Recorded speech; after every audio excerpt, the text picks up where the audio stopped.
If a customer is furious about something that happened 3 shift changes ago and gives you a 1-star rating on the post-call survey, that score is yours. There's almost Real? No. Yo, which one y'all think is worse, bro?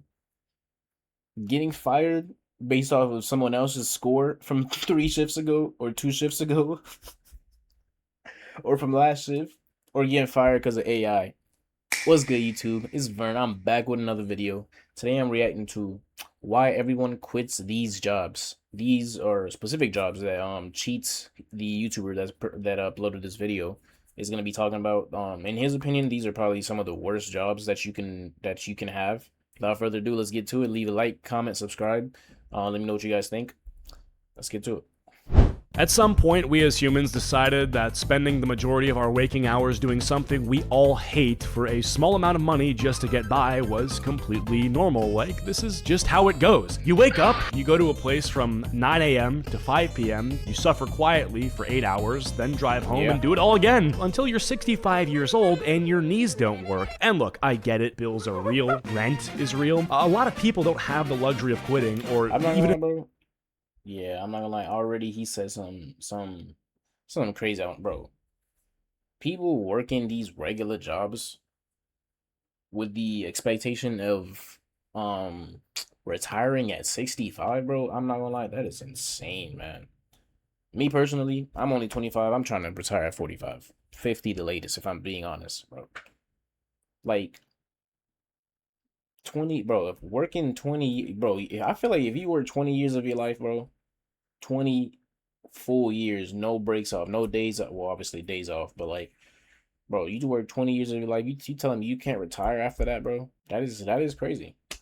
Like, bro, think about this. Think about this. Even people in the army, bro. You give the army 20 years of your life, you get a lifelong pension.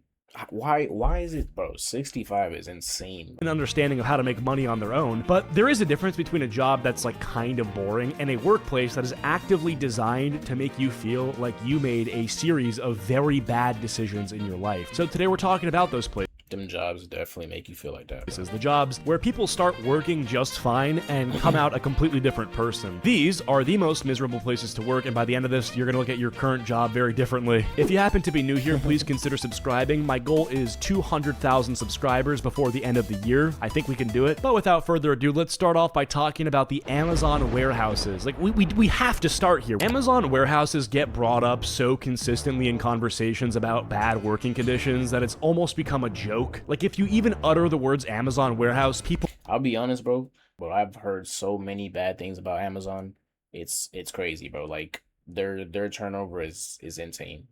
Like, how fast people get in there and then just quit, basically. People already know that you're urinating in water bottles for your bathroom break. People use this job as a reference point for why their job could be worse. Like, the guy scooping Chipotle bowls for 10 hours a day is thinking to himself, well, at least I get to use a real bathroom. And these workers at Amazon fulfillment centers are... Yo, he just reminded me, bro. My first job was retail. My second job was a warehouse job, bro, and I was this was during COVID in 2020. I was 19 or 18. Bro, these people fired me because of taking bathroom breaks, bro. I'm not gonna lie to you. I lost that job because I took too many bathroom breaks. It's like somebody, if there's anybody out there watching right now thinking there's no way you get the bathroom thing is that big of a deal, yes, it is, bro. I took like, I think 2 or 3 bathroom breaks, if I'm remembering correctly, within the span of like 3 hours, bro. Them people, yeah, they sent me home, fam. Tracked constantly. Their every movement is logged through handheld scanners that record scan rates, idle time, and productivity scores in real time. There's a metric called TOT, it stands for time off task, and if yours gets too high, you can automatically be flagged for termination. This is a global company flag that the algorithm decides. The algorithm. Yo, you telling me AI is firing people at Amazon? The algorithm. I really don't understand how people survive this. Like, what happens if you need to tie your shoe? Is that What happens if I ain't gonna lie, I double tie my shoes, so that wouldn't happen to me. But bro, yeah, anything could happen, bro. Anything can happen. You telling me you losing your job just for... Oh wow. OT? Are you And that's the thing about me saying they're allowing AI to fire people, because what it really is the algorithm, bro. Like, how does it know? Like, what is considered off task? You feel me? Like, I don't know, but how does the AI know that you're really off task? I really, bro, I don't know. That's a question. I don't know how to word this question, bro, but I know what I'm trying to ask, bro. Let me know if y'all know what I'm trying to say. burning precious flaggable seconds on your shoelace? Amazon warehouse jobs, they remind me of RuneScape. You're doing these long grinding tasks, trying to make absolutely zero XP waste with all of your movements and clicks, just to accomplish one quest. The turnover rate for this place was reportedly so extreme internally that Amazon was apparently burning through its entire available workforce in certain regions within just a few years. They were totally aware of this. I almost feel like they don't even care. They might bump up the working conditions slightly to improve the worker turnover rate until they find the perfect ratio of worker suffering to maximum efficiency. Pretty much seeing. Bro, I don't need to tell y'all, bro, to go through all of your potential candidates as workers in a few years, bro. That is bad. I'm not gonna lie, that's bad. How much torture they can get away with before people quit. I haven't worked in a warehouse. I want to be clear about that. So if you have and you love it, then good for you. I don't think I ever could. I'll stick to my YouTube job. Thank you very much. At the very least, Nobody loves a warehouse job. I'll stand by that, bro. Amazon fulfillment centers do fulfillment. These call centers, which is next on the list, do nothing but annoy everybody. Call centers are a specific kind of misery that operates differently from warehouse work. Like, it isn't physical, it's psychological in a way that kind of sneaks up on you very slowly. So you sit at a desk, you put on a headset, and for the next 8 hours, strangers call you specifically to either yell at you, cry at you, or hang up on you. And you cannot hang up on them. That's the job. You sit there and you take it. You stay professional and apologize for things that are not your fault. You always got to make sure to thank them for their patience when they hate every fiber of your being. The metrics in call center. Damn. I'm not gonna lie, every time I do call freaking like some customer service that I gotta deal with, bro, they are always overly thankful, bro. Like, thank you for being so patient with me, blah blah. Thank you for this, thank you for that. I'm like, bro, just do it. I ain't gonna lie, maybe I'm part of the problem. Because I don't actually voice my frustration, but I do be frustrated. Like, bro, just fix the problem.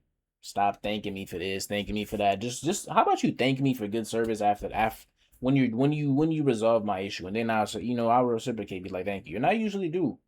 At the end of the phone call, I'd be like, thank you. You have a nice day, blah blah blah. But they be overly nicer, bro. You could tell it's fake, and it just I don't know, bro. That's shit nasty. Centers are just as aggressive as the Amazon warehouse, like just structured differently. If a customer is furious about something that happened 3 shift changes ago and gives you a 1-star rating on the post-call survey, that score is yours. There's almost Really? No. nowhere to appeal it. Then all the ones you've added up will count against your yearly performance review. It's absolutely brutal. Yo, which one y'all think is worse, bro? Getting fired based off of someone else's score from 3 shifts ago or 2 shifts ago or from last shift, or getting fired because of AI flagged you in the system? Oh my god, bro, let me know in the comments what y'all think is worse, bro. And it's usually not because you did something wrong, it's just because the guy didn't get the resolution he wanted. Like, I've talked to some people who've worked for call centers for insurance companies and banks, and the one thing that keeps coming up is that the job itself might be manageable if they weren't on you constantly. But the combination of back-to-back calls with essentially no real break in between, constant monitoring of every metric, and absorbing other people's anger for hours eventually does something to your brain. Like, how can you go from someone screaming in your ear and hanging up on you and trying to process it to like a millisecond later, a beep just goes off in your ear telling you the next call is live? That can make anyone want to jump off a bridge. Every friend that I have that does this always describes like coming home and just not wanting to talk to anybody. These people just are fully hollowed out from social interaction, and they grow kind of what's the word? Is it myopic? No, it's misanthropic. It's pretty much I'll just read what it says. It describes an attitude, behavior, or personality marked by a general hatred, dislike, or profound distrust of humankind. Anyway, moving on, we've got... I'm not gonna lie, bro. I've thought about a call center job as like a pretty smooth, short-term job. I could work from home or whatever, or work in the call center. Some of them allow you A lot of them actually allow you to work from home or whatever. I'm like, bro, that's a pretty smooth job. I get to save a lot of money because I'm working from home or whatever. I would never allow a job to mess with my emotions like that, bro. To come home or after my shift, I don't want to even talk to people, bro. I like to go hoop after I come from work. I like to go play basketball, get active. Sometimes I come home and play games, and that's even that social. You know, I play games with friends and stuff, bro. I could not come home and just not want to deal with people at all, bro. That's kind of crazy, and that would affect my relationship for sure, bro. Now we've got fast food, and fast food workers deal with so much disrespect, it's actually sad. Think about modern internet slang. One of the most demeaning things you can say to someone is to tell them to put the fries in the bag. Like, that's someone's job. When I was 10 years old, I remember being at a friend's house, and his dad took us to McDonald's, and his dad crashed out at the poor guy working at McDonald's because I think he forgot some sauce. This was like 15 years ago. And I made this promise to myself that I would never be on the other end of that. The issue isn't always the work itself. A lot of people who've done it will tell you that a busy shift actually goes fast. The problem is everything surrounding the work. The fact that these franchise owners think that a McDonald's located in the heart of New York City can function properly with 3 employees is insane. Oh my They are fulfilling God. 6,000. Yo, I cannot stress, bro. Retail and fast food. These people really think you could run a whole store with 2, 3 people, bro. Like I worked retail. What was that? I think it was like Family Dollar or something. I worked there for like 3 months. Bro, you guys don't know how many times where it's like, bro, just like multiple times throughout the week where it's just me and one other worker. Mind you, we're expected to stock, check customers out, clean, do a bunch of other stuff. On truck days, we're supposed to do everything and unload the truck. You know, a little more people scheduled that day, but like, bro, you're expected to do so many things between 2 people. Bro, it's ridiculous. I ain't gonna lie. Orders a day. It's really the quantity, you know, it's not the thing itself, it's how often you have to do it. I saw this video a while back where someone just filmed their entire McDonald's shift because they wanted people to see what it actually looks like. It's the GoPro footage you've seen probably. It just looks exhausting, and it's just for what, $7 an hour? Yo, there's a gas station here right across from the Walmart out here, bro. Every time I go in there, I'm fascinated every time. It's one of those gas stations that's half a Domino's and half of a gas station, bro. It's one thing. Every time I go in there, there's never a gas station employee that's checking me out or getting my gas, bro. It's always somebody comes from around the pizza counter, and it's like, oh, what can I get for you? And I'm just like, oh, let me get so and so on pump, blah blah blah, bro. Every time I go in, I'm just like, yo. These people gotta make these people gotta make pizzas, answer phone calls about pizzas, run this little grocery store because it's a gas station. It's like half a little grocery store, not grocery store, but like it's a gas station. Run this gas station and the pizza shop at the same time. And like I said, there'd be 2, 3 people in that store too, bro. Oh my goodness. Or maybe 10. That's just not gonna work. If you're maybe 15 years old, then you need a job, then go for it. But this should be a temporary thing for everybody. And look, it's not all that, bro. Retail, fast food, that shit should be temporary, bro. like a shameful thing. Like, if you're in a situation, then I totally get it. But your goal should be like save as much money as possible, work as much as you can, and make a plan during all of this for where you're headed next. If you can make what, $1,500 a month working at McDonald's, and you're maybe 19 or 20, and your parents kick you out of your house, you could probably find some dog shit apartment to live in with a friend for like a few months while you're figuring stuff out. But as crazy as this sounds, some people will totally get normalized to that and not care after a certain point. You'd be surprised after people figure out how they can. Don't be like that.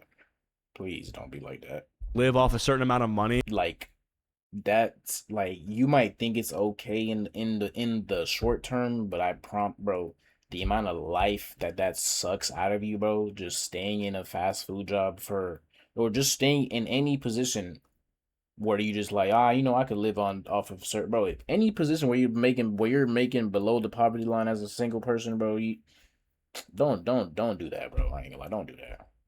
A lot of the drive to earn more does kind of go away. So it's really about staying hungry and disciplined and like keeping that drive to do more inside of you. Next up, we've got DoorDash / Uber Eats. The recruitment angle for gig delivery is one of the more impressive pieces of marketing manipulation that I've ever seen. The whole like be your own boss thing, set your own hours, work as much or as little as you want. On paper, this sounds They do, bro. I ain't gonna lie. sounds fucking awesome. You have a car in your phone, and if you need money, you know, you can just drive around whenever you want. Sounds like it connects the dots. And the first couple weeks usually do feel fine. Like you'll pick up a few shifts, and the money hits your account, so it feels really good. But then you start doing the math. If the gas is constant, you're not getting that subsidized. It is a Oh my gosh, bro. Yo, we're in 2026. I used to DoorDash in 2021 and 2, I think. 2022. Yeah, 2021 and 2022. Like for a year basically. That was my biggest or my first big eye opener, bro. I'm just like, oh my gosh, I'm just driving around. I knew I had to put like, bro, like yeah, I knew I had to put gas in my car and stuff. But like that was my first big eye opener, was like actually doing the math at the end of the week. Like, okay, put this much in gas, okay, this much hit my account. But I'm just like, wait, this is not that sustainable, bro. I'm not gonna lie. DoorDash usually ends up doing it for a few months, and then one car problem unravels the whole thing, and now you're fucked because ends up doing it for 75 cents of profit for 30 minutes of work. Everyone who does DoorDash usually ends up doing it for a few months, and then one car problem unravels the whole thing, and now you're fucked because you're not back at zero. You're literally in the negative. There's also no sick days, no health insurance, no unemployment. Zero benefits except for that you get your money the same day, basically. I would say, yeah. Well, yeah. Basically, everything they advertise are the benefits.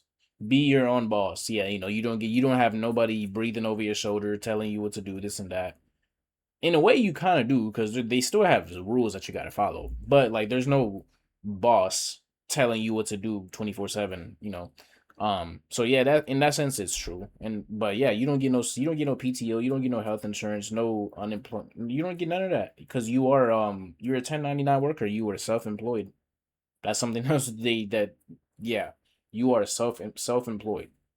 Basically a business in a sense. You work for yourself.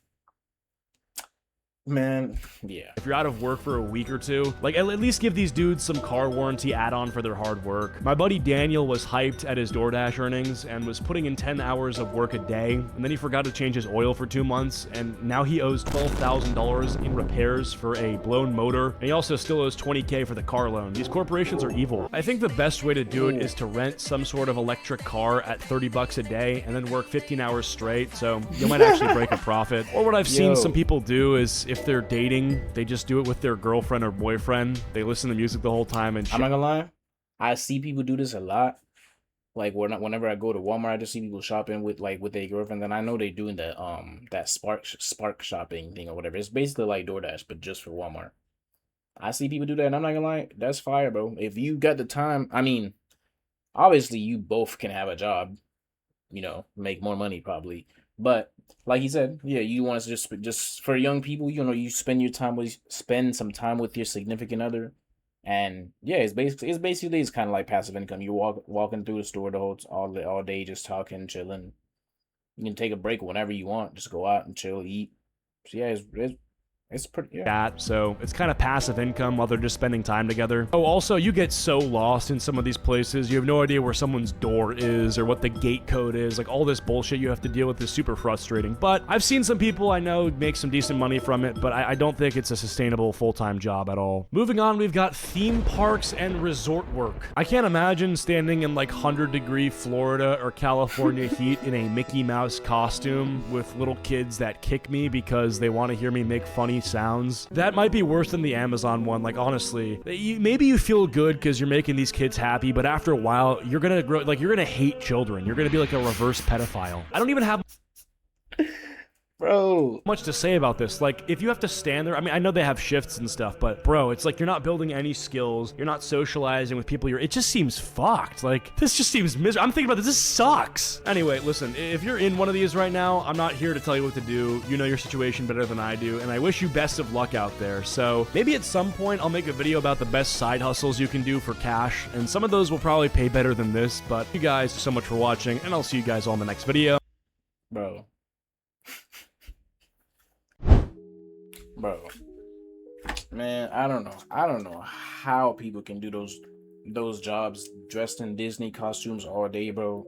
Like he said, that would literally have one of those freaking whatever effect he was talking about, bro. That would probably make me hate kids, bro. That would make me hate Disney, make me hate kids, make me hate all them characters, make me hate anything that have to do with it, bro. Just like the call center make you hate people after 8 hours or 9 hours of having to deal with that.